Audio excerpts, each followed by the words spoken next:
the West Coast, the East Coast, and deep in the heart of Texas. It's the Geek at Arms podcast with Brian, Mike, and James.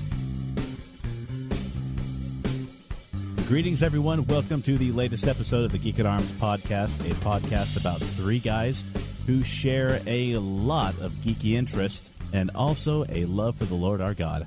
I'm James, and hanging out with me, as always, are my good friends Brian and Mike. Mike, how are you doing tonight, good sir? I'm doing well. The kids are off visiting Grandma and Grandpa, and my wife is off doing a retreat at a monastery, so I've got a couple of days to do all those things that I love to do, like laundry and packing. So, normal adult hobbies. Right. Yeah, with three kids, laundry has no longer become something that you have to do. It's become a hobby. It's become a lifestyle. I think that is just the Sisyphean challenge of adulthood. You push that rock up at the top of that hill, and just when you think you're about ready to be done with laundry, kerblam, you're hit with more laundry. I was thinking of it last night. I was thinking of the age I will be when my children have either grown up enough to be off at college or at least out of my house, and I'm not having to worry about either doing their laundry or pressuring them to do their laundry. And I just kind of stopped and crumpled on my front porch and had a little cry. Oh, dude, and you're not even doing cloth diapers. That was a challenge when we had both kids in cloth diapers. Laundry was a way of life. Yeah, that's because I decided I didn't want to pull out what's left of my hair. So what about you, Brian? How are things? Recursion is hard. Explain. I've been doing some programming at work, and I need a function that goes through and finds like the endpoint of a structure of folders and then decides which ones it wants to delete. And in order to do that, you use this process called recursion, which is the function runs and it calls itself with like a smaller set, and then that calls itself again with an even smaller set, and then it gets out to the end and it unwinds all the way back out to the beginning. And just trying to wrap my brain around how to get that done has just been messing with me for like the last 2 weeks. Okay, I'm trying to imagine what you just described, and let me be the one to say, well, thanks, everyone, for joining us for episode 21 of the Geek at Arms podcast. We'll see you next time. We're Brian, Mike, and James. You know those Russian nesting dolls? It's like that, except that you don't know how many of them are inside it until you actually start taking it apart, and it could change every time you do it. Oh. See, this is and why you can't decide what the one on the outside looks like until you've seen the one on the inside. So, Mike, what Brian is saying is that since starting this project, he started drinking a lot of vodka. So when he opens that one vodka bottle, there's a smaller vodka bottle in it. And I know a little bit of Russian, but none of the small phrases that I know are applicable to this conversation. So I'm just going to say, "Разрешите представить," because that's the one I like the most. Well, you made it sound good. Yeah, now you have to tell us what it means. It means I'm very pleased to make your acquaintance. Oh. Like I said, it doesn't apply, but, it sounds nice. So what about you, James? How are you? Oh, dude. I'm really glad to be recording with you guys. It's been a week. It's had its highs, it's had its lows, and I'm glad to just have a little bit of time to catch up, chat with friends about geeky stuff in our lives. Well, we're glad that you're doing it, too. So on that note, let's get to Geek Out. Who wants to go first? I'll go. Anybody who's listened to my Geek Outs in the past knows that I really am fond of saving the game. And a fellow Christian podcast that deals with tabletop role-playing and collaborative storytelling. And we just had a release of episode 155. I say we because Brian and I were so graciously invited to co-host on the show as we talked about unwritten rules at the gaming table. Mm-hmm. And I have to say that was so much fun recording with those people. They are, first of all, they're amazing people. They have a great show. But getting the five of us together felt like it's 5 robot lions combining to form Voltron. The geekiest defenders of the internet. I have been listening to the podcast since it came out recently, and I'm not all the way through it yet, but you guys killed it. It sounded like so much fun. Listeners, I wasn't able to join because of the time of the recording. It conflicted with work. Mike, I've got to say, it took me a few moments to recognize that you were you on the show, because however it was you recorded that, your voice did not sound like you. It's funny. I had the same experience.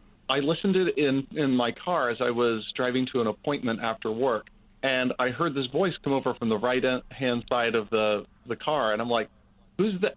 Oh, that is me. I think that we had a different recording method, so there's an application on my PC that was capturing my voice a little bit differently than the way that we come through. And yeah, I don't know. And it might have also been that I was in a different headspace that day. Okay. The only way I really knew that it was you was when you started talking, and I know how you talk. You know, after 21 episodes with you and knowing you for years, I know how you talk. I know your inflection, your sentence structure and style. And, okay, that is Mike. But it's like Mike's twin brother from Greece. I didn't know I had a little bit of Greek in me. Well, doing that accent the entire time was maybe not the best idea. Yeah, I mean, and I think I had a poor accent coach. I got Matthew Broderick to coach me on accents, and well, that's a mistake because he took Kevin Costner's class on foreign accents. Oh, you beat me to that one. That is in my notes. This will be explained later, listeners. What's funny is that it was really easy to get engaged in listening to the podcast, and I was like, wow. That is a really good point that Grant is making. I am so glad that I am listening to this and I've downloaded this. Holy crap. No, I haven't downloaded this. I'm recording. I can jump in here. Besides you not sounding like yourself, Mike, the only other thing I would say is directed at Brian, and that is, how dare you point out that I bring my own spotlight to a game, good sir. I resemble that remark. Yeah, everybody who does that knows who they are. Yeah, it made me smile and laugh. And you know what? I'm not the only one out there. And the thing is, I've tried to play characters which are just kind of mellow and low-key, and those who might be meek and mild in the in-game world. I don't know. Sometimes it just gets away from me. Well, I mean, look, if playing this type of character is fun, then play that type of character. Yeah. I mean, there's no shame in that. And I've gamed with you, and there isn't a problem with you bringing your own spotlight. Yeah. It means that no one has to work to make sure that you feel included. Mm-hmm. Mm-hmm. You don't ever take over the game, not in any game that I've ever been there. And in fact, I think that there was one time that we were playing back and forth when we were kind of the opposite of upstaging each other. We were bringing something up so that the next person could set up the next one-upsmanship, but also handing the baton back and forth. Like, this takes what you said or did and raises it up one. Here's the baton back. And it went back and forth. And so I think that brings a really healthy game dynamic, but it's also something that I have to be aware of, that I tend to bring a big personality into a lot of games, but I need to be conscious of handing that spotlight over to somebody else as well. And Absolutely. It's something that for me, that's something that I've had to work at. I have to watch myself as well, because even in real life, I'm the type of person that if no one else is stepping up to lead, then I will step up to lead. And so sometimes I find myself doing that in role-playing game scenarios as well. And I have to remind myself, okay, I've had my moment, I've had my say. Others are doing this as well, who have good ideas, good strengths, probably even better than mine. I need to be silent, have my moment, and then step back. Whereas I will often take the back seat, but I recognize that occasionally I have to verbally tackle James in order to get things to go the way I'd like them to go. And I think we could probably do an entire Geek at Arms episode on how have we grown into our role-playing styles. Well, that would be interesting. I don't know. that would mean that I would actually have to be doing more role-playing, because in the last about 10 years, not a whole lot of that's been going on. Yeah, it is difficult to do at this stage in life. Yeah. You have a daughter. She's how old? She is almost 7. Oh, yeah. It's fine. It's fine. What you do is you make up a character sheet of 6 attributes, 3 skills per attribute, give her a 2d6 plus modifier, and ask her how does she want to play make-believe, and you're set. You're GMing and you're playing again. Darling, this week we're going to be playing a new game. Can you pronounce it for me? Sure, Daddy. Call of Cthulhu. Yes. You know, like, no, Daddy. Might as well deep dive right in. He's like, no, what we're playing is Pirate Tea Party. I bring the pirates. You be the ship that has the tea. I like it. The next thing that I wanted to bring up for my Geek Out was the show Good Omens. Have either of you seen the Amazon Prime, or if you are a conservative Christian group trying to get it shut down, Netflix series? No, I haven't taken the time yet. I haven't had the time either. Oh, man, I have to tell you that this is such a wonderful adaptation of the Terry Pratchett and Neil Gaiman book. The level of detail that Neil Gaiman has put into his research is just absolutely delicious, as it always is. He's obviously a really big buff on religion and mythology or religious mythology, and has a wonderful way of weaving that into interesting stories. And he has done exactly that with several components of Good Omens. There are things that never came to the page, but they have to be represented on screen. And one of the first things that captured my attention was as Aziraphale is handing off his sword, the flaming sword of the Garden of Eden. It's a Bronze Age weapon. And that just did my heart so good, because one of the things that I keep saying to people is that these images that we have of biblical figures in biblical times is shaped by our history and the art we've been exposed to. And I'm sure many people imagine the flaming sword as a 15th or 13th century cruciform blade made of steel and so forth, or at least of a length that could only be steel or usable only once item. And so to see a Bronze Age sword was something that was from the era in which the pen was first put to paper for this narrative. And that was such a delicious detail that I absolutely loved. But if that sword was put into place before Adam and Eve had even invented clothes, isn't it still anachronistic? Everything is anachronistic about the Genesis narrative. I mean, even if you read the creation narratives, if you read chapters 1 and 2 back to back, when land and water was on the earth was anachronistic. So, like, which timeline do you want to go with? You know, Brian, you actually make an interesting point. Maybe it was the angel with the flaming sword standing at the garden that first gave mankind the idea of a sword. Ah, how do we know he didn't invent the thing? Exactly. There's your Star Trek 4 reference. And in a shock twist, the sword was actually made out of transparent aluminum. I just think the show came together so well, especially in the characters of Crowley and Aziraphale. I mean, they were the real stars of the show. I think that when Adam and his friends were on the screen, the performances were lackluster compared to David Tennant and Michael Sheen.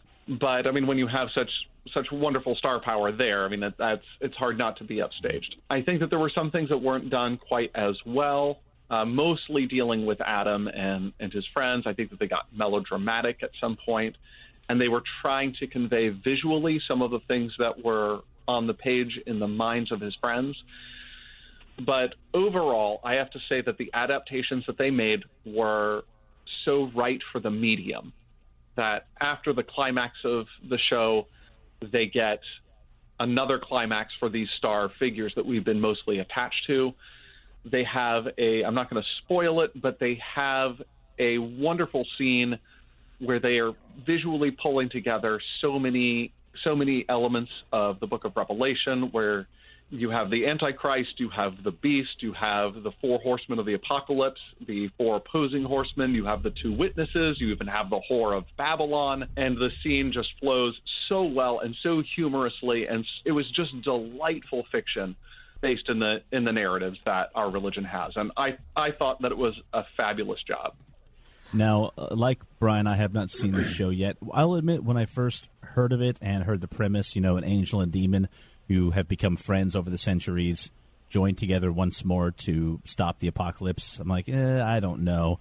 And then I read that they were being played by David Tennant and Michael Sheen, and I thought, you had my curiosity, but now you have my interest. Yeah, I mean, if you're embracing this as fiction, then, have fun with it. I mean, there's nothing that I found to be distasteful. It's contemporary modern fiction. The show is not for everyone. Certainly there will be people that will find it distasteful that there is fiction created in the space that they have read as sacred literature and expounding on that sacred literature to create this interesting story. If you have a more complex angelology and demonology than the scripture does, which is pretty much any at all, and you hold that to be very dearly important, then maybe this is a pass for you. But if you don't mind seeing a fictional representation that isn't written by a Christian, but I still think is respectful of the source material, then I think that you should enjoy this. One thing that I appreciated I read the book years ago, and I appreciated the way Gaiman's influence really reined back Pratchett's tendency to be anti-religious. Some of the Pratchett that I've read it's felt insulting to me as a person of faith that he thinks that people who are Christians are idiots, honestly. Or thought, I guess he's no longer with us. But Gaiman's got a more reasoned and a more respectful outlook, and I think that came through in the novel. I'm looking forward to seeing the show. Yeah, I'm not familiar with Pratchett's work other than We Free Men, and I would not have gathered that from this text or from the series. And that'll wrap it up for my Geek Out. I will go next. For the first part of my Geek Out, it can be wrapped up in one giant capitalized word, and that is Godzilla. How'd you like it? I absolutely loved it. As I talked about in the last episode, my friend Michael, a.k.a. Godwin, came up from San Antonio, and we saw it together. I bought the tickets. He bought the food. It was a fantastic sequel to the 2014 Godzilla that really expanded the whole monster world that they are trying to build. Both of us had, I call them squee moments, where you see something great on the screen, you just kind of sit in your chair and go squee, because it was so great. One of them was when I realized that there were a pair of Asian twins in the movie, which ties in very closely to the monster Mothra and its history and its lore. There is a moment where Godzilla has been given a little bit of help. This isn't really giving any spoilers, besides the movie's been out for nearly a month.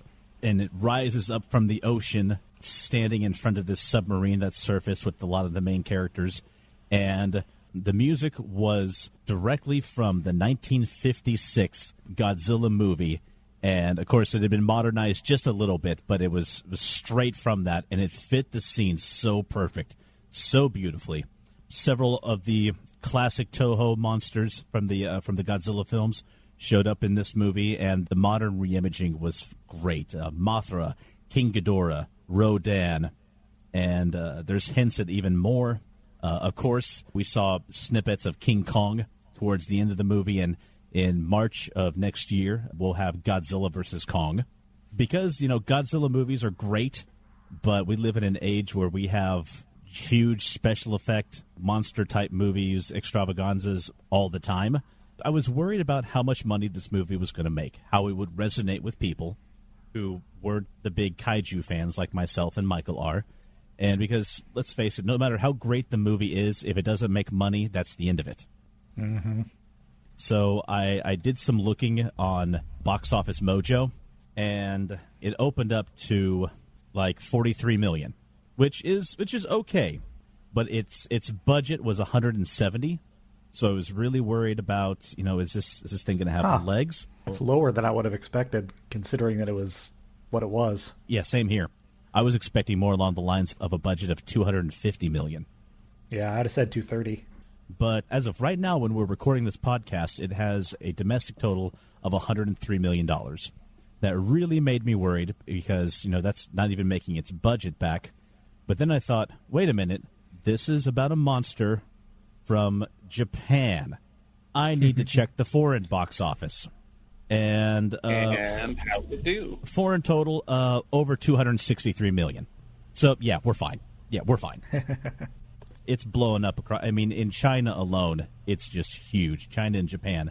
So I think we're okay. Oh, I hear it's crushing it in Tokyo. Oh gosh. But it really did feel like a love letter to Godzilla fans. I got to see it in a pre-release screening 2 days before the official release, and there were just cheers throughout the theater at several junctions. Yeah, the people who made this, you could tell that they were fans of the genre. They really cared about it. They made it for people who were fans, but I feel like they also made it for people who just love big, fun monster movies. Mm-hmm. And as far as I'm concerned, it succeeded at all points, and I really hope we get to see more in this. They have an official name for it, like this monster-verse, monster world that they have made, because there's a lot of potential. But other than Godzilla, my family and I got a chance to go out and do something. Recently, at a local university, there was a small comic book convention called ArlingCon, being hosted by the Arlington Public Library. Took my family, and it was a fun, free family outing, to use a little bit of alliteration there. And it was fun. Our local SCA group was there doing a demo. They had several tables of displays, and they did a fighting demo as well. A nice-sized vendor hall. They had an artist area, which I wanted to look more through, but it wasn't really stroller-friendly, so I gave up on that one real quick. A lot of cosplay. Some of it was what you would expect for a very small university convention. Some of it was really on point. I saw a Iron Man costume with movable parts. The mask, part of the back plates and arm plates, everything was lit up. It was very well done. And with him was a gentleman in a in-game era Captain America costume. Looked really good. And there was more as well. The Rebel Legion was there, the Imperial 501st. There was a Doctor Who cosplay group, a Mandalorian, Star Wars Mandalorian cosplay group, and more there. Had tables set up, letting people know what they were about. An entire Mandalorian cosplay group sounds pretty amazing. It drew my interest, and I'm like, okay, that actually does look pretty cool. I wouldn't mind having one of those. So, yeah, I mean, for being a free con, it was great. Kudos to the Arlington Public Library and the university who put it on. They did a fantastic job. And for my final bit of Geek Out, I have just finished watching all of the current episodes of My Hero Academia on Brian's recommendation. And I got to say, it was a lot of fun. It's a good show. It is. I will admit, I watched the dubs because I don't feel like reading when I watch sometimes. Mm-hmm. So I've seen this genre style of show. I don't want to call it, I guess you could call it a trope even. It's a world where everybody has, or almost everybody has, a type of power as a superhero, or a quirk, as they call it in this show. But none of them were really this much fun. There was a great cast of characters. None of them were the same. I loved the variety of youngsters with the variety of powers that they showed. I mean, from the girl who is pink with antenna who can shoot acid out of her hands to the dude with a tail and the other who can shoot tape out of his elbows. It's like they had dartboards with powers and inanimate objects, and they just started throwing darts. Okay, this one's going to have tape from his elbows. This one's going to have super hard skin. This one can talk to animals, but his face looks like Mount Rushmore. And that the writers managed to come up with clever and powerful uses of what seemed like just ridiculous superpowers is really impressive to me. I agree. I also want to comment on the voice work. The dubbing is really good. Mm-hmm. My only gripe with the show has to do with a specific character, and that is the character of, I think it's Kashan.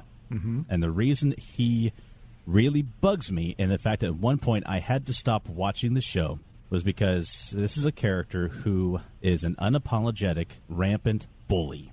Mm-hmm. He makes no excuses for it either. And all of it is centered upon who we see as the main character of the show. And it really bothered me because they make this character, this young boy who we come to know as Deku, and this character who bullies him, he thinks that this guy walks on the clouds, that he is just the greatest. And this boy does nothing but put him down, and at one point in an early episode, actually encourages him to commit suicide. Whoa. And it never ends. Not even when the young boy Deku gets powers of his own, gets himself into the hero school, and makes himself as much or more of it makes himself an equal to the bully. The bully still sees him as nothing but a dork and a loser and a zero, and tells him that to his face. How far have you gotten into the show? Have you gotten through the end of it, or the existing end of it yet? Yes, I have. So you see, at least they take that someplace, maybe not in makes it completely satisfying, but I think it's going someplace interesting. One of my problems is that the issue of bullying is never addressed. It's ignored by the friends, and it's also ignored by the teachers and the adult figures around. And yeah, that bothers me too. He's dismissed as having anger issues, just a troublesome but strong in spirit and wanting to succeed hard. And he's given a free pass because he has a strong power. Yeah, it really bothered me that he's clearly a sociopath, and yet nobody is giving him any kind of therapy or anything. I mean, is it bothersome because it's too true, or is it bothersome because it's too unrealistic? I mean, no. Narratively, we want to see the satisfying end of him getting nailed on it, but I mean, the bullies that I know that are succeeding in the professional world are given a pass because, well, they have this other quality that we like, so we overlook the rest. That is what is happening, in my opinion. That is what is happening, is because he has this great power, which could be of great use to the heroes, and everyone thinks, oh, he'll make a fantastic hero one day, he's super strong. His behavior and his treatment of this boy named Deku is being ignored, and he's being given a pass. And because of it, this bully clearly has a sense, he talks several times, he has a sense of entitlement. And he talks about how he's the worthy one. He's the one who's special. This other boy is just dirt. And it's not fair that this other boy has suddenly got all this power. I think what they're doing is they're kind of sacrificing some thematic opportunities in order to give Deku some characterization opportunities, which, frankly, he doesn't need. I think everybody watching the show respects Deku and sees how much of a hero he is. He doesn't need that extra foil. No. He's proved it enough to himself and everyone else. Him constantly saying, I'm going to keep training hard to reach your level and beat you one day. It's been done. That theme is from seasons ago. You've grown. It's time to move past it. But all that to say, overall, though, it has still been a joy to watch. That's just being my one gripe of it. And it's super easy to binge. I mean, every episode left me wanting to know immediately what happens next. That's exactly how I was. It was like eating popcorn with these. Just, oh, there's another one. I'll have another one. Oh, just one more. It's 3 a.m. What happened? So that will wrap it up from me. Brian, we'll pass it on to you. Well, first of all, I was very delighted to see that a webcomic that I like a lot, which has been in hiatus for months, has finally started. Yale Stewart's JL8. It's the Justice League, in which I love that comic. All of the characters of the Justice League are in first grade, and he has got such a strong grasp of who the characters are and what motivates them. I mean, way better than most of the actual comic writers that I've seen handle the characters. And it's touching, it's hilarious, it's very, very well drawn. The guy's a fantastic artist, and I was tickled to see that he's finally started picking up his pen again, and he's doing more work. He's one of the very few people on Patreon that I support, not because I want the bonuses that come from Patreon, but just because this guy needs to be making art, and if there's anything that I can do to help that happen, I'm really proud to be contributing to that. So if you've never read JL8, find it. It's fantastic, and there's just not enough of it yet. I agree completely. one of my favorite strips is a Spider-Man movie had just come out, and Batman is walking down the hall, and Superman's flying next to him, and Batman's got his fingers in the classic Spider-Man shooting his web form. He's going, pew, pew, and Superman's, what are you doing? And Batman's like, I'm being Spider-Man. And Superman goes, oh. And he gets down and right beside him does the same thing. Pew, pew, pew, pew. There's little Superman, little Batman playing being Spider-Man. Yeah, it's a great strip. I'm really looking forward to seeing where it's going. He had a table at a comic convention recently in which he did some. I don't know if the poster was specifically for that convention, but it was a limited edition thing. I almost thought about ordering one. And the title was, I think it was For Whom the Bell Dings, and it's the first panel is all of the heroes in their hero poses rushing to somewhere, and the next panel is the ice cream truck. It's really great. Yeah, Mike, I don't know how much you are into web comics, but you got to check it out. It sounds great. Let's see. And James, you had ordered me some months ago that when Vader Immortal came out that I had to get it and play it, and I have been obedient. As soon as it was available for the Oculus Rift, I got it, and it's a good experience. It's really cool. Pause for one moment. I'm going to text the sharpshooter and have you taken off the list. Well done, Brian. Well done. It's a nice experience. It's moderately interactive. I mean, it's got a very linear story, and at some points it pauses for you to do stuff. It starts out you're in a spaceship and you've got to flip some switches to jump to light speed, do some diagnostics while you're on your way. And I won't give away any more of the story than that, except to say that the lightsaber combat is not quite what I wanted, but it's pretty close. And, just being able to hold the lightsaber and swing it around and the woo, woo, woo, woo. The effects on it are pretty good. So that's what I've heard, is that just the ability to wield the lightsaber and the almost musical quality that it has as you are freely able to use it is just an amazing experience. Mm-hmm. And it's got a dojo mode in which you can fight against some robots. You got the little the drones that shoot lasers, and you've got some other robots that have lightsabers of their own that you've got to fight with. And that's been a lot of fun just playing with that, except I have a tendency to swing that lightsaber too hard, and I kind of tweaked my shoulder a little bit. Oh, yeah. Don't do it too hard, because that would be an embarrassing visit to the doctor. Exactly how did you injure your shoulder? Lightsaber. It's a video game injury. Son, this is L.A. That's nothing new. Yeah. Speaking of which, and of lightsabers, I've also been playing a game called Beat Saber, which is kind of like Dance Dance Revolution in VR with lightsabers. I've seen some YouTube videos of this. Okay. Oh, it is so much fun, and it's a great cardio workout. Really? I mean, I get done playing that game, and I'm just drenched in sweat and my heart going. It is a lot of fun. And just, you've got saber in each hand, which, honestly, in Vader Immortal, I miss my left-hand saber. I've seen this. Yeah, see, holding two at a time, that's got to take, and the directions they make you go, because it's like the left hand is going left, the right hand's going right, and then one's going up, one going down, in beat with these squares that are flying at you. That's got to take some serious concentration. Oh, yeah, it does. It's intense, and you start turning up the speed and the difficulty, and you get into this zone where you're not looking at anything in particular. You're just you got the 1,000-yard stare, and everything's in the peripheral vision, and the hands are going, and you're just moving on instinct, and it's a really great experience. I really love that game. Man, you've really got me wanting an Oculus Rift now. I don't have money for an Oculus Rift. Well, I don't have money for vision care, so I mean the Oculus is... And I'm kind of in the not the early adopter camp, but early enough that I've got the older Rift that doesn't quite have as much resolution, and now they've come out with two more versions of the Oculus. One of them is wireless tethered. It's still tethered to the computer, but it's wireless.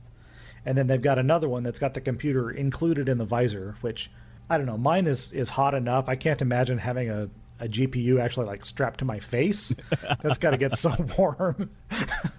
Wow. But they've got even higher resolution and nicer optics, and it's like, man, I really wish I could justify spending another $300 to buy another VR visor, but I've got this one and it works okay. I just need like an extension cable so that I stop getting my arm wrapped up in the cord when I'm swinging my lightsabers around. There have been a couple of times when I was like yanked the visor off my head because literally you go left with the arm and then you got to hit a box that's above your head, and then you come back down the other side, and soon before you know it, you've got that cord wrapped around your arm, and then you go for one that's kind of far away, and the visor just comes right off. Oh no! It's like I get it tangled in my foot, and I'm like falling over. I gave my printer a good hard smack. I laid open my knuckles, swinging a little bit too enthusiastically at one point. The neighbors below you are hearing the ruckus and like, oh, Ray's fighting Darth Vader again. Right. Now, I have a question for you about the Oculus Rift and the headset experience. My question kind of goes back to a conversation we had in an earlier episode about 3D glasses and their effect upon me. Have you ever come off of an extended session with your Oculus Rift and had a headache? I get a little bit of eye strain occasionally, but I have yet to have it activate a headache. Okay. I'm actually extremely well adapted to stereoscopy, and for some reason wearing contact lenses. When I got to get my contact lenses tested, they said, okay, well, we're going to just try a different brand in each eye, and we'll see which one your eye likes better. And they popped in and it's like, wow, these both fit perfectly on your eyes. We're going to try a couple more, and they put 2 more in. It's like, those also fit perfectly. It's like you are like genetically designed to wear contacts. And yet your eyes are so bad. Yeah, they really are. I don't think my astigmatism's gotten worse, and so I don't think the contacts would work as well for me anymore. But I've never had any trouble looking at a stereo movie. I can do the cross-eyed viewing thing where if I've got a stereo image on my screen, I can fuse it effortlessly. That's a difficult word to say. Indubitably. I can do those magic eye things where there's like a hidden picture in the swirls. I can do those really well, so I'm probably not the best person to ask about whether or not the Oculus is comfortable, because I can spend 2 hours in the thing. Matter of fact, the other day I got done with a round of Beat Saber. I sat down in my chair, which is kind of difficult to find your chair when you can't actually see the room that you're in. I keep trying to sit on like the virtual chairs in my home space, and that doesn't work. Risha's like, oh, that doesn't actually exist. Brian, how'd you break your tailbone? I don't want to talk about it. Right. But I'll sit down and I'll just call up my virtual desktop, and I find myself like I spent 45 minutes just scrolling through Twitter in VR. It's like there's not a VR version of Twitter. It's just my desktop floating in space. But I spend and I realize I still got a headset on and I'm looking at Twitter. This is ridiculous. So no, I don't particularly have problems, but I know that there are people that do. I'd say if you have a friend, or if I happen to be in Wichita and have mine with me again, give it a try, play a couple rounds of Beat Saber or something, and see if it, not when you're going to have to drive anywhere, because it might activate a migraine for you. I know that you're sensitive to those. But, if it doesn't, if it's something that you find is comfortable and you can do it, then, oh, it's so much fun. See, driving while wearing VR is something that I really want to be a reality, because you know what? We have remote control cars. We have 360-degree cameras. We have VR headsets. Why can't we play Mario Kart for real with RC cars? This needs to be a thing. Well, see, now I think it would be fun to do that with like the augmented reality. Like they've got the Magic Leap glasses now that are coming out. You just be able to put some augmented reality turtle shells while you're driving. That'd be fun. That could actually be a thing. Mm-hmm. I think it would probably be a bad idea, but it would be a fun idea. Imagine there would be an awful lot of accidents happening. Well, I would imagine that you would do that at an RC park or like at a remote control, a controlled environment. That would be awesome. So, go-karts with augmented reality. Oh, man, I want to build that park. The insurance would have to be insane. Like, This is why I say RC, is because as soon as you strap a headset on the public and then set them at it, then, they're going to wreck each other, the cars, and the VR sets. Did you ever watch Better Off Ted? Comedy No, TV I did show? not. There was a scene where they've invented a jetpack. It's about this kind of dysfunctional research and development corporation, and they're the two goofy scientists in the basement. They've invented their jetpack, and they say, jetpacks are the dream of every scientist. Imagine hundreds of ordinary citizens flitting about at 60 miles an hour in any direction. A lot of people are going to die. It's a great show. I think you'd enjoy it. You should. I think it's on Prime, and lamentably, there's only 2 seasons of it. I think it was canceled way too early, but it's a fun show. I mean, just the idea of jetpacks anyway, the glute burns are just going to be unreal. I mean, you'd have to wear asbestos underwear for that to be a viable idea. There's a video I saw recently. I didn't actually watch it. It was just linked to me, and I haven't gotten around to looking at it yet. Adam Savage built a titanium Iron Man suit with a jetpack built into it that actually flies. Like, I keep meaning to go back and watch that thing. That'd be cool. See, this is kind of what I imagined that 2019 was going to be like. Like, okay, we've got androids, we've got flying cars, we've invented jetpacks and hoverboards. No, where are we in 2019? Look, people, the Earth is not flat. It is not flat. Yeah, it's an interesting world we live in, isn't it? Last thing that I have to say that I'm geeking out about is I'm finally getting to play a role-playing game. Lead another role-playing game, because I very seldom get to play. We're going to be starting an actual play podcast using Primetime Adventures that I imagine we're going to be syndicating through Geek at Arms. Not entirely sure how that's going to work quite yet, and we don't have a name for it, but it's going to be fun. Kind of a Toy Story meets Call of Cthulhu. Got some players who you've never heard their voices on this podcast before, so that'll be fun also. I'm really looking forward to it. Yeah, I was taking a look at the players that you have, and I saw that you have the first episode for us to listen to. I have yet to be able to listen to that, but I'm really looking forward to... Actually, there's a couple of people in there that I'm really looking forward to hearing their voices again. For those who aren't aware, which is probably almost everybody, the way Primetime Adventures works is you don't start the game knowing what it's going to be about. So the session 0 that we've recorded was actually creating the game on the fly as we play, generating the characters, generating the world. And I, as the game master, had no idea what we were going to come up with. I went in with only a couple of preconceived notions. I knew that Joel was going to say something about time travel because Joel is nuts for time travel, and so am I.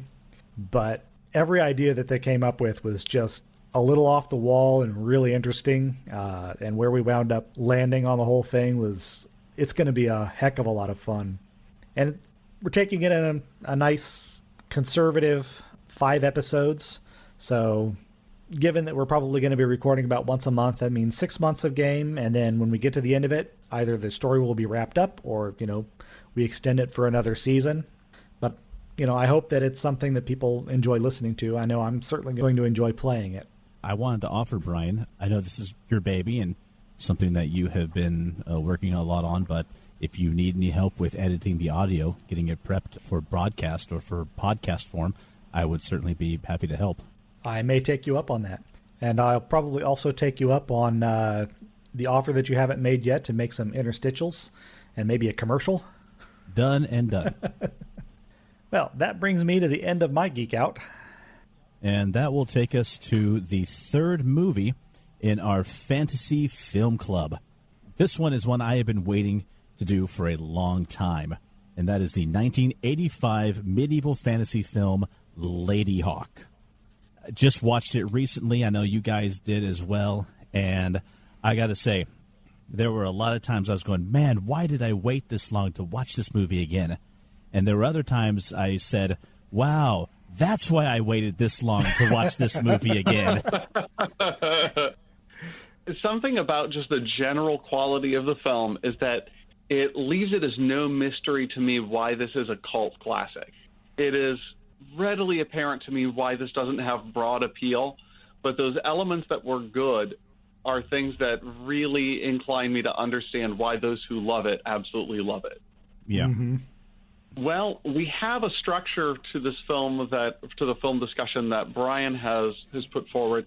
I have that structure in front of me. Brian, did you want to lead this discussion, or? No, why don't you go ahead and moderate it this time? Sure. Now, we've reviewed a number of films in the fantasy genre, and we've discussed a number of important ideas of fantasy when we did Willow, so we're not going to rehash those elements of fantasy broadly. So let's just ask the first question about this film specifically. What influence did this film have on others that followed it? The one that comes to mind first is a single parallel that this movie shares with another medieval semi-fantasy movie that came out closer to today, and that is A Knight's Tale. That's exactly the one I was thinking of, too. And that is that we have a medieval setting. We have knights, we have lords, we have kings, peasants, horses, fighting, swords, but we also have a modern soundtrack.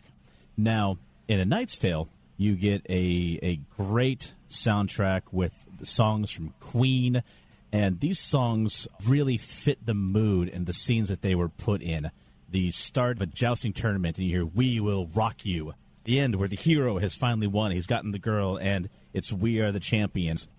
The boys are back in town. So many more great songs. In this one, I know the soundtrack was written or was done by... It wasn't somebody that I recognized, and his IMDb was awfully lean. Yeah. I've got it. Yeah. Hang on. I do know that it was recorded, supposedly, by the London Philharmonic, but it sounded like it was recorded in a dude named Dwayne's garage on his electric keyboard and synthesizer. It was very much music of its time. Yeah. As soon as I heard the guitar riff, I was just dazzled with how 1980s the opening credits were. Like, even if IMDb didn't tell me that this was made in 1985, the way that the opening credits were shot and the soundtrack told me that it was 1985. Now, according to the Wikipedia page, the score was composed by Andrew Powell and produced by Alan Parsons of the band The Alan Parsons Project, which really... that says it all. That says it all right there.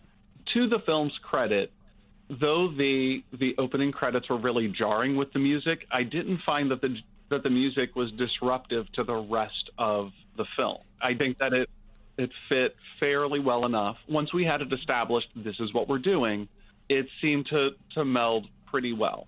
I'm sorry, but there were more than a few scenes that we go from character moments or combat, the plot has progressed, and then we get scenes of riding or of traveling, and suddenly, boom, switch to synthesized keyboard and music, and it was jarring to me.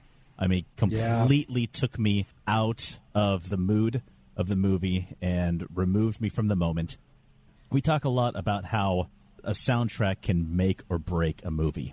And there were more than a few moments that, honestly, the soundtrack broke it for me. Yep, I agree. And this is a Richard Donner film. And Donner's previous work includes Superman.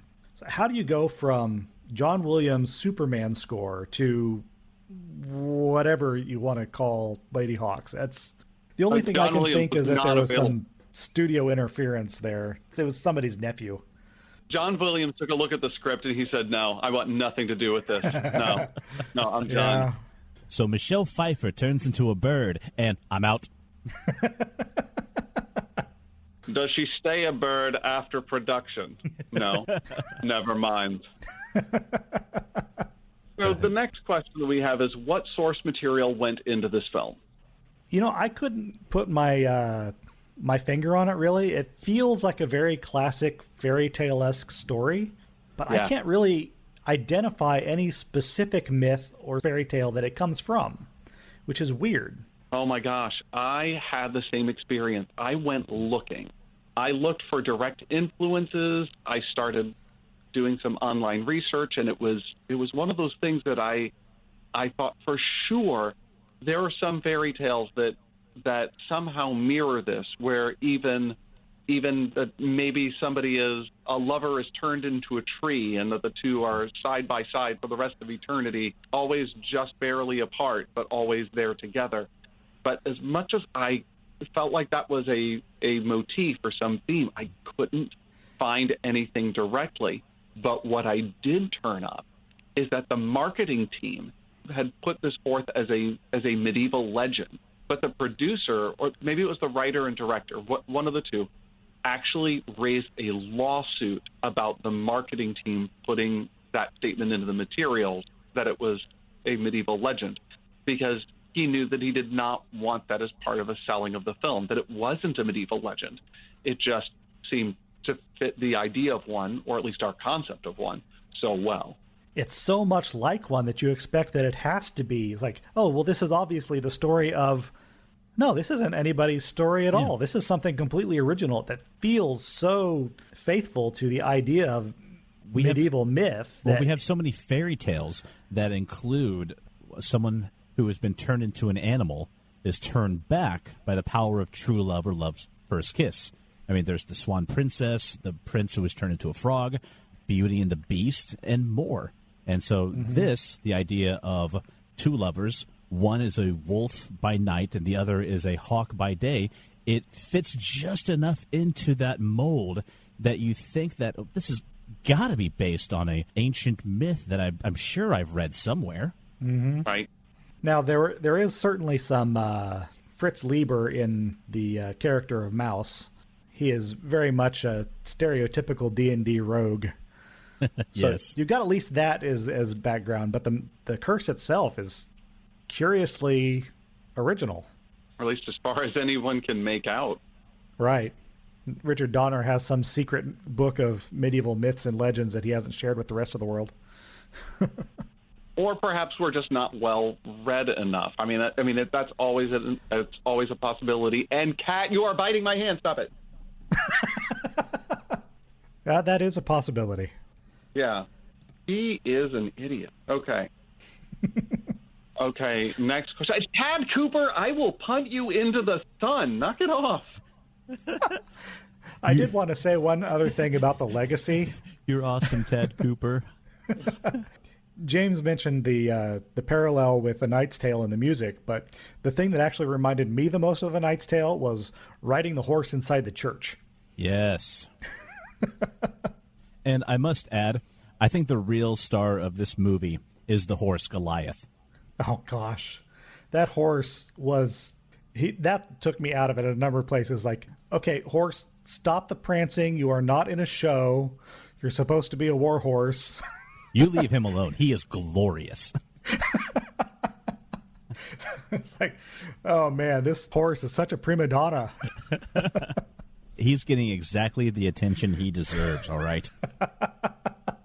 Not going to be having any hate for him on this podcast. I do want to give credit to... I tried to look up if it was Rutger Hauer who was writing him the entire time, including all of the prancing and the sidestepping and all of the horsemanship, or if that was a stunt writer. I really want it to be Rutger Hauer because that would be fantastic, but I know in my heart it's probably a stunt writer.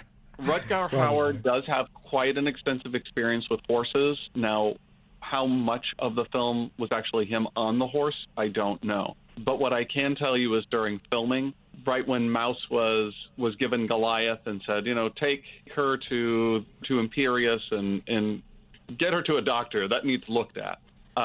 The idea was that they were supposed to put Matthew Broderick on the horse, and then they were going to cut away to him arriving.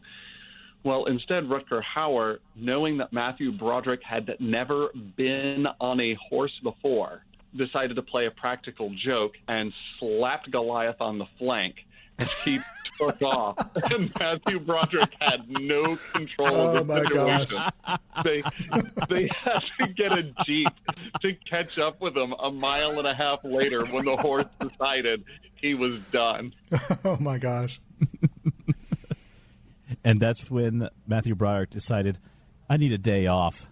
Wait, maybe I could turn this into a movie. Oh, All right. Let's see if we have any more specific observations about the acting, the stage dress, the costumes, the visual effects. I'd like to say a little bit about the cinematography. This movie is a weird combination of absolutely gorgeous shots and really, really horrible day-for-night processing. Oh, my gosh. Yeah, this movie suffered from a lot of, 1940s and 50s night in blue era type of shooting. It's it's nighttime because everything's blue.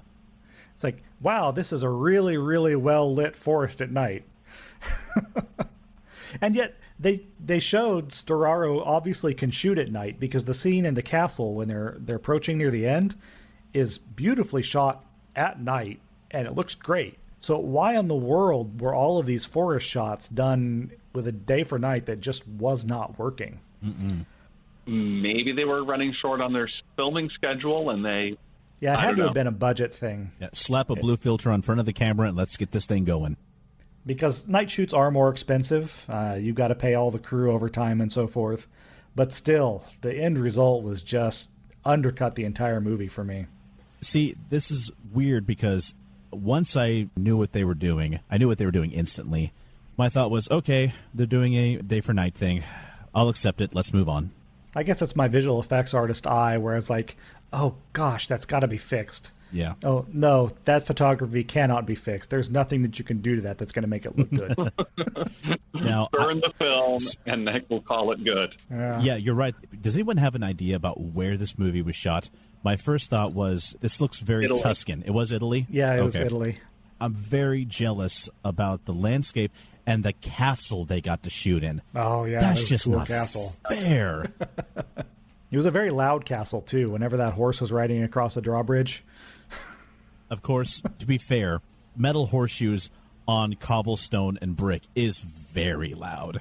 Yeah, but I kind of think that the sound mixer had a incorrect idea of what was important, the dialogue or the sound of this horse's hooves. Well, apparently on IMDb, the guy who was sound mixing was also in charge of the nighttime shooting, so there you go.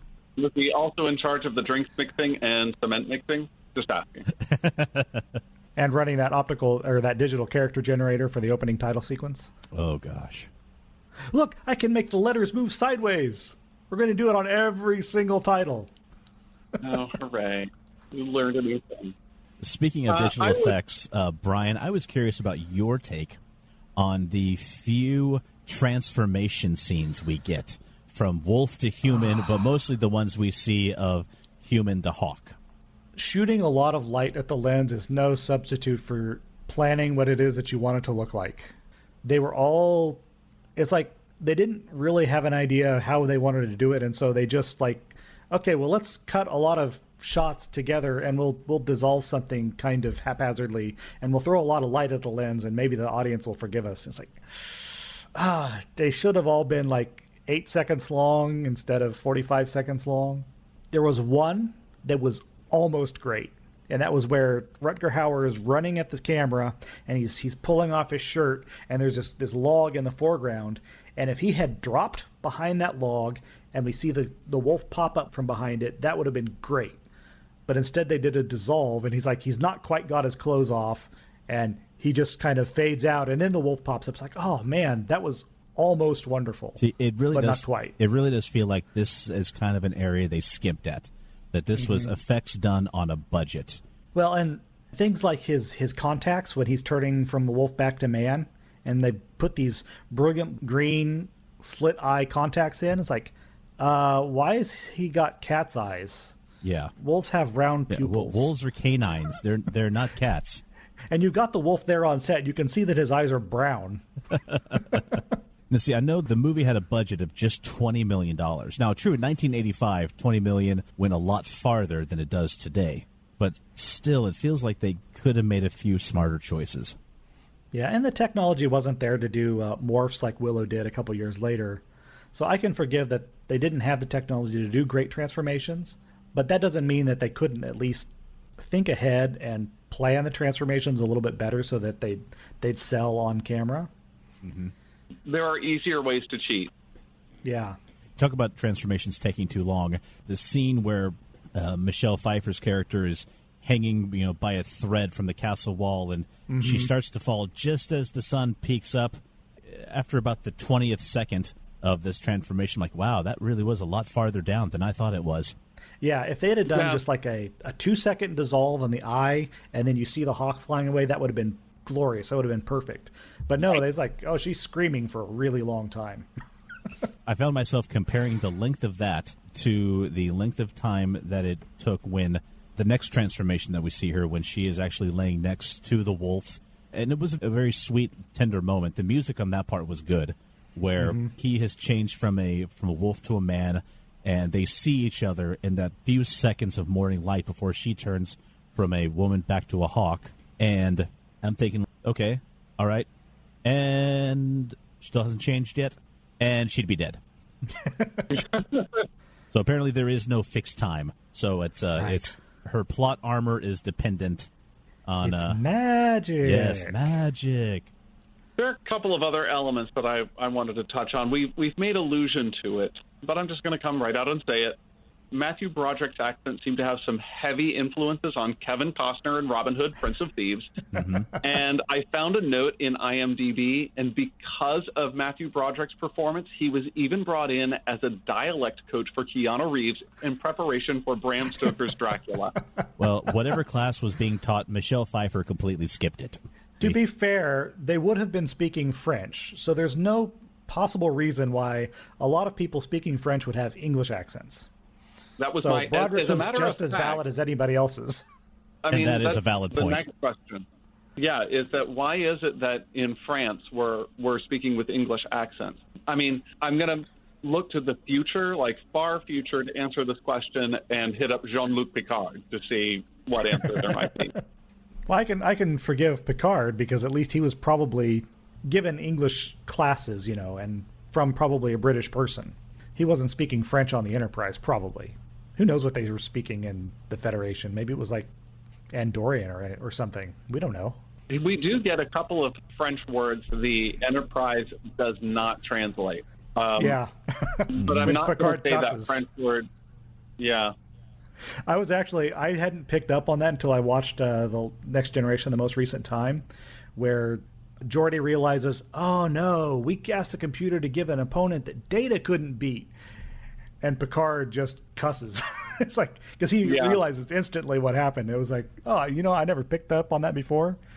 His pardon my French is actually French you'd have to pardon even on network television. I think nowadays you can get away with it, but not when they were filming. Yeah. But we're talking about Ladyhawke. Right. So, speaking of France, the stage dress was fine for pseudo-historical fantasy. To a point. This thing, I mean, it is not historical armor. I want to talk about the armor for 2 seconds. Okay. You mean the apple slicer he had on his face? The medieval...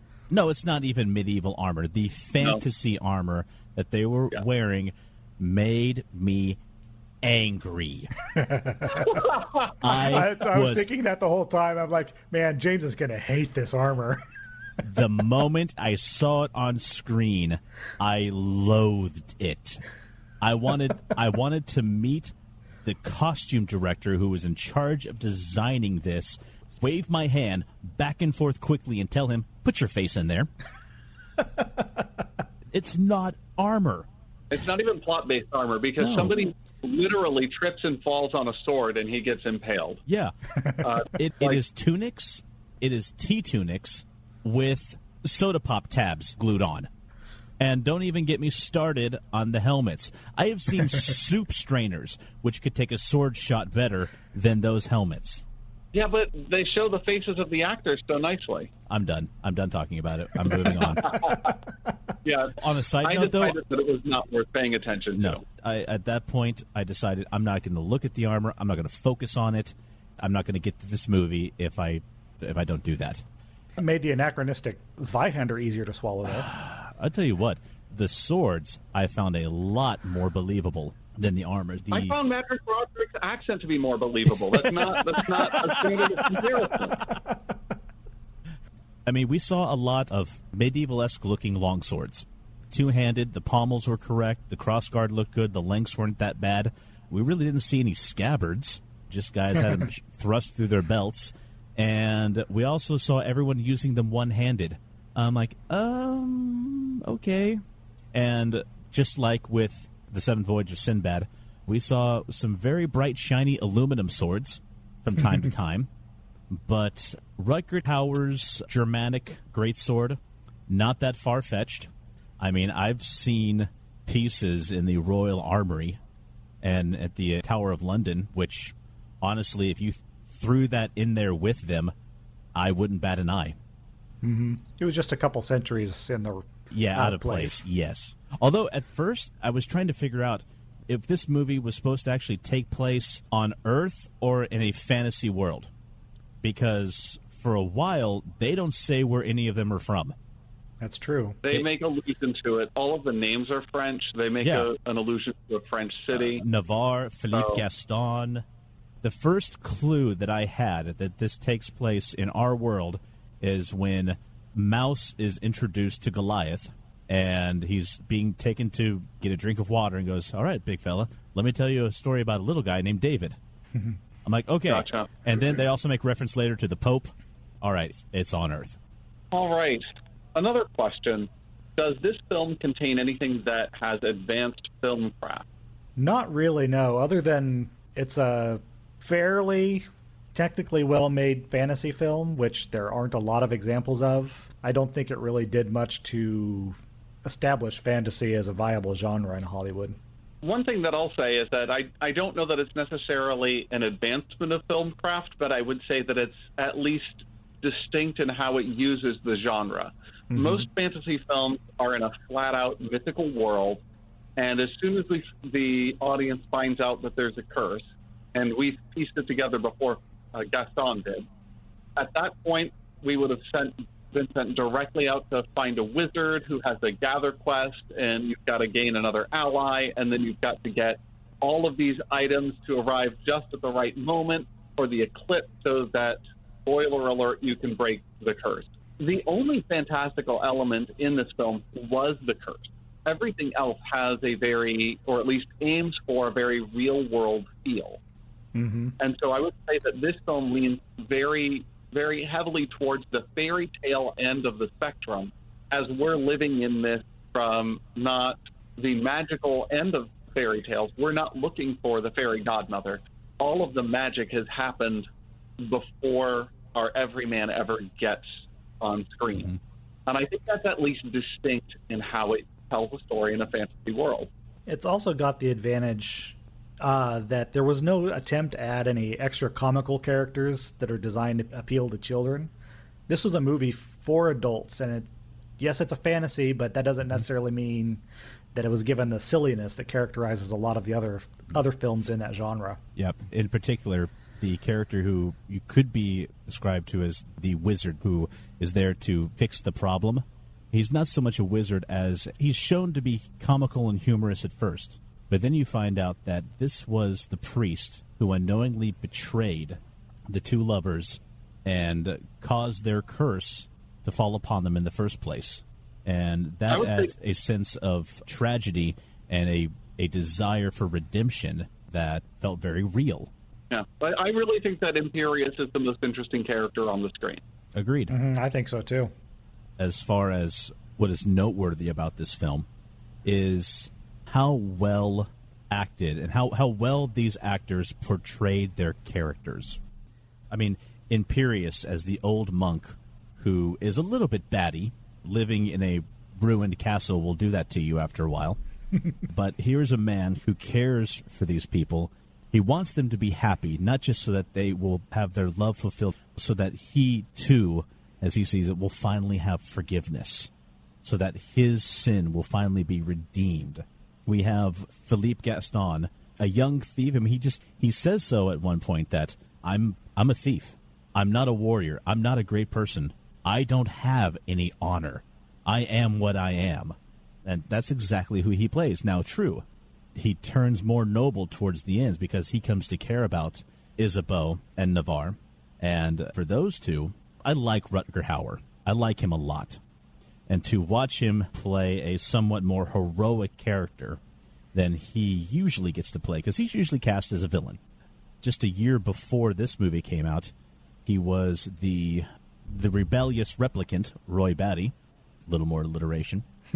In very recently, he was Kingsley in Gallivant, who was just a dastardly king. If you look through his movie credits, he has played a bad guy more often than not.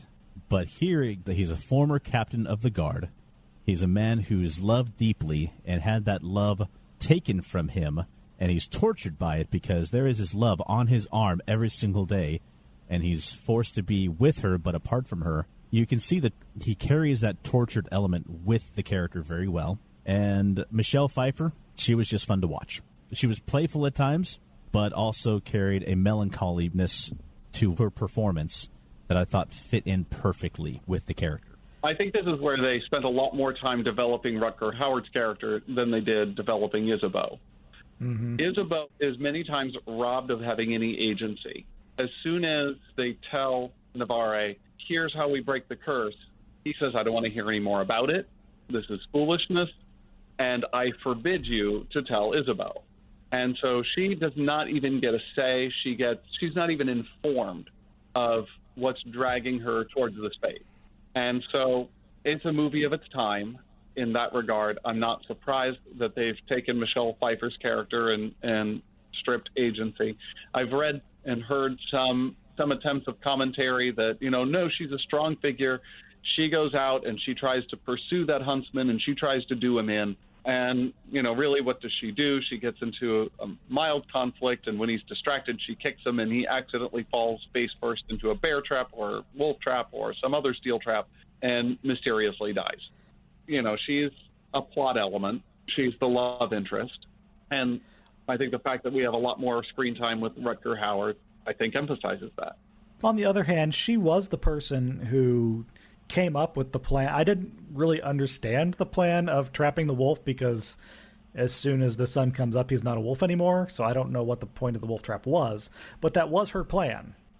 As soon as she learned that the curse could be broken, she did try to do something about it, even if ultimately her desires were completely overridden by Navarre's. Well, if a cage will hold a wolf, it'll hold a guy.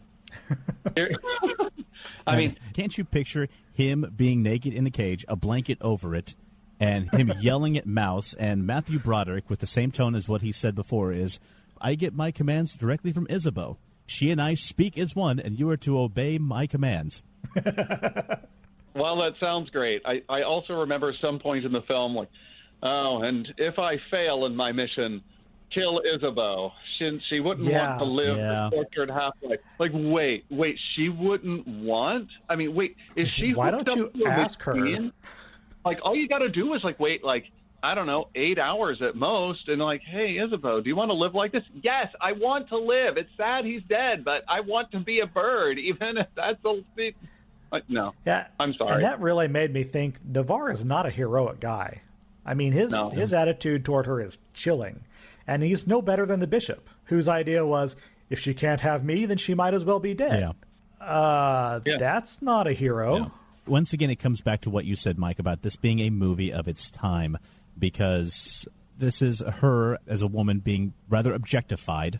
I think one reason that they decided to give her fewer scenes is the fact that because this was a fantasy movie, 1980s, she is also given the element of the damsel in distress, the noble woman who turns into a hawk by day and a beautiful woman at night, because everyone goes on at length about, even though they aren't Rutger Hauer, that they've fallen in love with her. With that, beyond her beauty, beyond her great spirit and nature, by giving her fewer scenes, they've also added mystery to her. I think that's one thing they were trying to portray.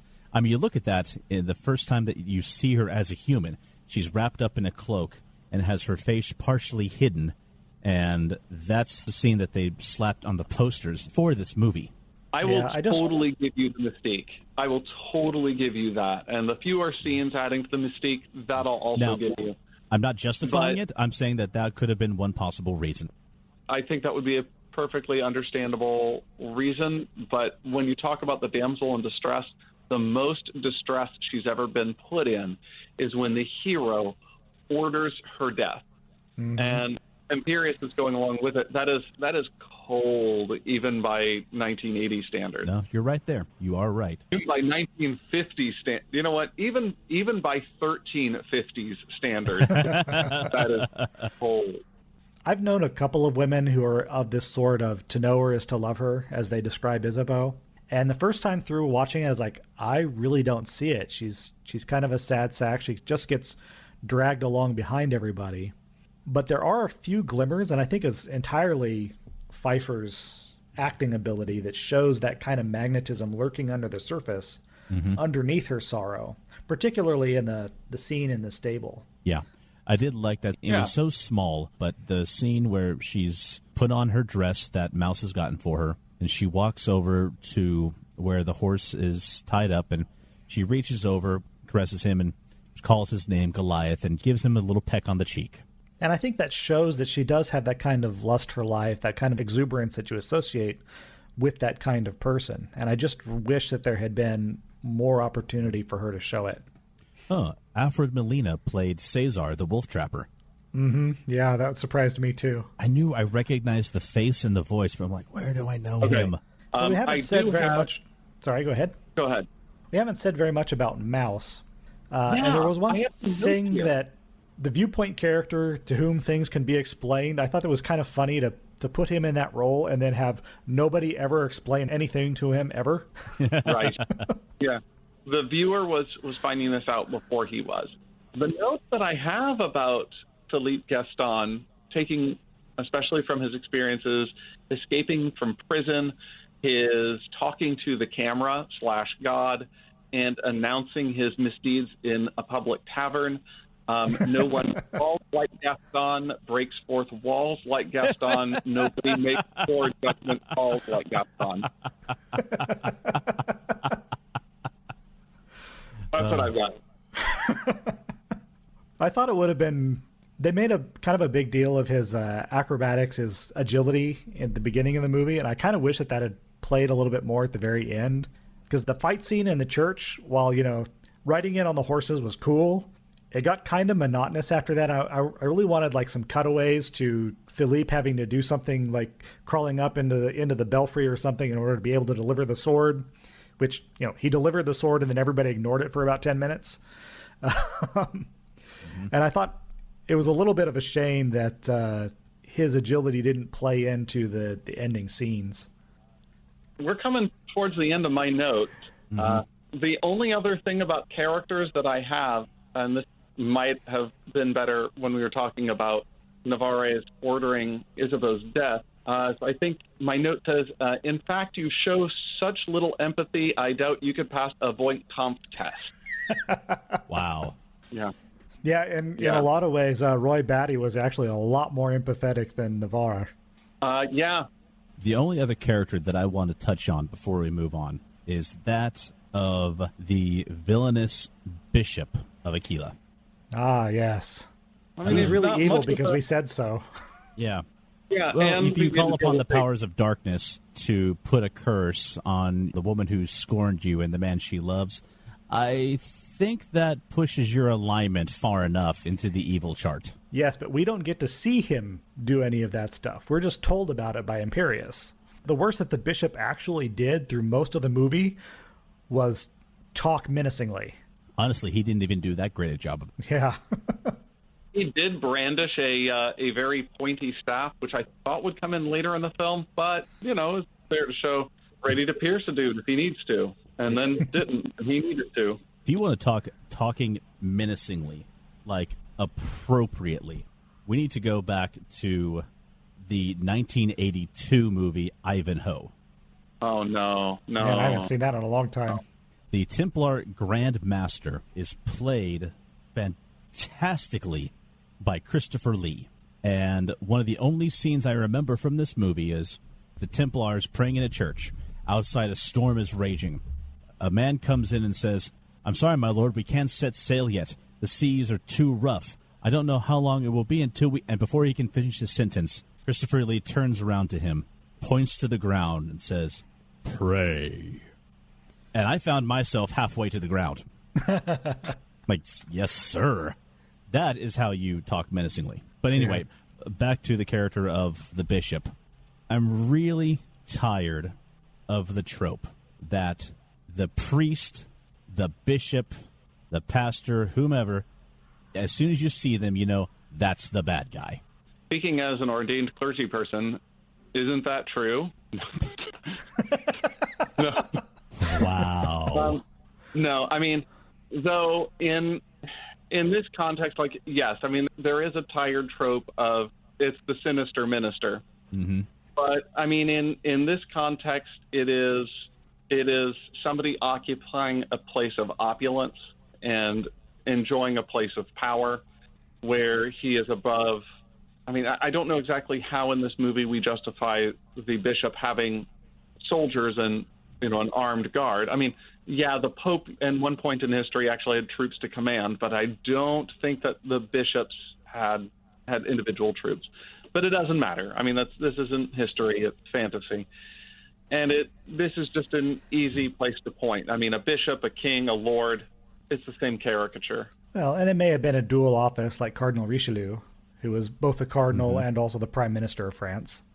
Okay. Now, the 1990s Three Musketeers, Cardinal Richelieu, that is an excellent example of how to talk menacingly. Tim Curry is awesome. Yes. Well, gentlemen, unless there were any other characters we want to discuss or any other specific points, do we want to head into final thoughts? I do have one final thought, and that is an element in this movie. In a number of ways, it could have been used better, but at least there was something that is a bit refreshing that Hollywood has a hard time with. And that is when there's a love interest, they have a hard time creating any sense of longing with characters, that it's hard to create circumstances where the audience wants two people to be together and being able to contrive a reason of why these two people shouldn't be together. Because if they like each other, obviously they should be together. And love stories typically try to manufacture this by introducing them, then breaking them apart so that the audience feels like they've lost something and then getting them back together. A really amazing film like Your Name finds a way to create longing and then try to get these people to meet. This has an opportunity to create a sense of, oh, I really want these people to be together, but there's a very good reason why they can't. And that's because they're different animals depending on the type of day. I thought that was a really clever idea. I wish it would have come across better, but I still have to give merit to the idea. For myself, we've done a lot of nitpicking on this movie, from the cinematography to the characterization to character choices and much more.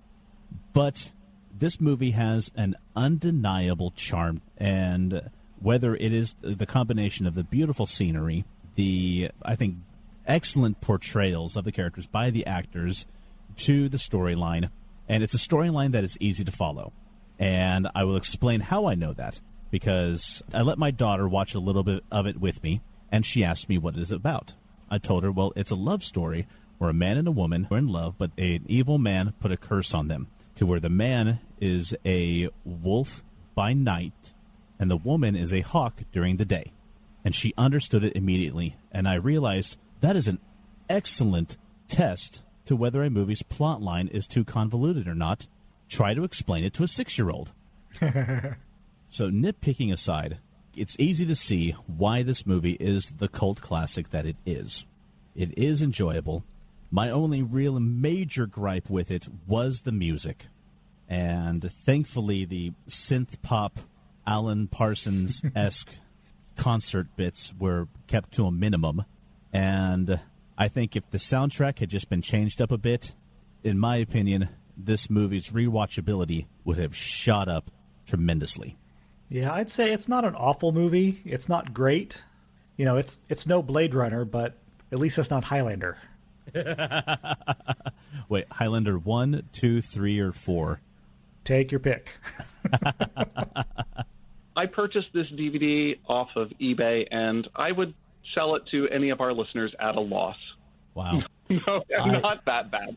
I don't begrudge the time watching it. I thought that it was an interesting concept. I fully appreciate why people love it, those who do.